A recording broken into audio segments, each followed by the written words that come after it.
최근에 정부가 개헌안을 발표하지 않았습니까? 이 개헌안에 토지 공개념이 포함됐습니다.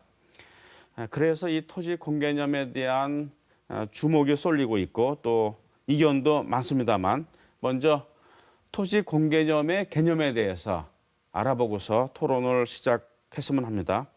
이 토지 공개념이란 것이 도대체 토지를 어떻게 이해하는 것인지 또 이해하려고 하는 것인지 거기에 대해서 설명을 해주셨으면 합니다. 두 분 다 우리나라에서 이 분야의 아주 권위자이신데요. 좀 친절하게 잘 쉽게 설명을 해 주셨으면 하겠습니다. 김윤상 교수님. 네, 토지는 우리 모두를 위한 삶의 터전입니다. 누가 만든 것이 아니고 자연으로 주어진 것입니다. 그리고 그 면적과 위치도 바꿀 수가 없습니다. 또 토지를 한번 사용을 하면 그 사용이 이웃 토지에도 영향을 주고 네. 후세에도 영향을 줍니다. 그러니까 토지는 다른 물자에 비해서 공공성이 높을 수밖에 없습니다. 네.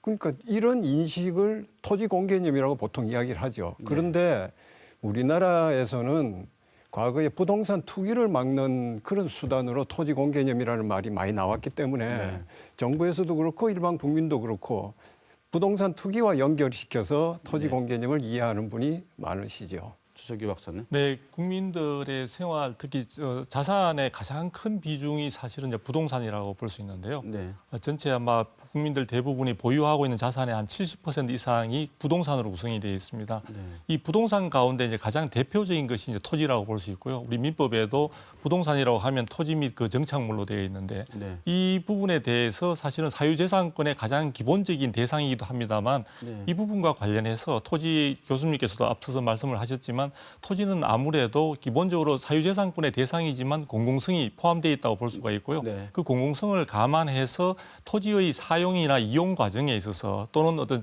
공공의 어떤 복리나 공공의 목적을 위해서 필요한 경우에는 일정한 부분에 있어서 제한이나 네. 이런 것을 가할 수 있도록 그렇게 아마 개념을 갖다 정립한 것이 토지 공개념이라는 용어로 탄생하지 않았나 싶습니다. 네.